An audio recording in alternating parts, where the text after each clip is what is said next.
सर्वेभ्यः नमो नमः।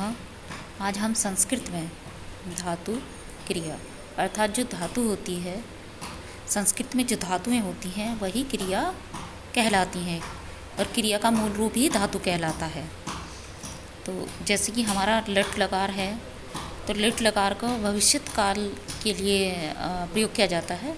लिट लकार की जो क्रियाएं होती हैं भविष्यत काल के लिए प्रयोग की जाती हैं। भविष्यत काल के जब हम वाक्य बनाते हैं तो उसमें लिट लकार का प्रयोग किया जाता है। जैसे वह पढ़ेगा या पढ़ेगी, तो स्त्रीलिंग और पुल्लिंग के लिए दोनों के लिए है। ये पढ़ेगा तो पुल्लिंग होगा, पढ़ेगी स्त्रीलिंग होगा। तो स पठिष्यति, वह पढ़ेगा, और अगर पढ़ेगी लगाएंगे हम तो सा पठिष्यति होगा। वे दोनों पढ़ेंगे।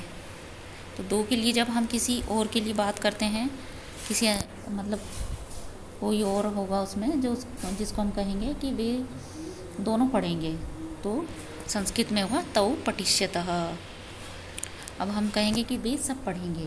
जब हम बहुत सारों के लिए हम बात करेंगे या बहुत सारों के लिए हम कह रहे हैं कि वे पढ़ेंगे, क्रिया को करेंगे, पढ़ने की क्रिया करेंगे, तो ते सर्वे पठिष्यन्ति, यहाँ पर हमारा जो वाक्य है वह बनेगा तुम पढ़ोगे। अब हमारे जो वाक्य थे वे हमारे प्रथम पुरुष के अंतर्गत चल रहे थे। अब आते हैं हमारे मध्यम पुरुष में। मध्यम पुरुष अर्थात तुम के लिए जब प्रयोग किया जाता है, तो इसमें एक वचन की अगर बात करेंगे, एक वचन वाली क्रिया आएगी तो तुम पढ़ोगे। संस्कृत में होगा त्वम पठिष्यसि। और दो के लिए अगर हम दो की क्रिया बताएंगे कि तुम दोनों पढ़ोगे, त्वम उभयम अपि पठिष्यसि, तो ये दो के लिए होगा।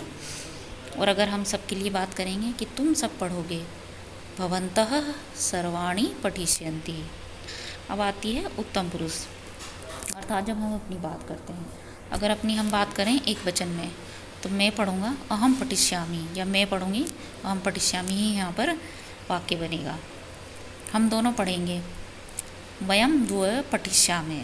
तो यहाँ अगर हम दो की बात करेंगे, हम अपने लिए दो के लिए प्रयोग करेंगे तो वयम द्वय पठिष्यामि होगा। अब हम सब की पढ़ने की बात करेंगे तो हम सब पढ़ेंगे वयम सर्वे पठिष्यामि। तो कुछ ये वाक्य थे भविष्यत काल में, इसके बाद हम आगे की भी काल को पढ़ेंगे।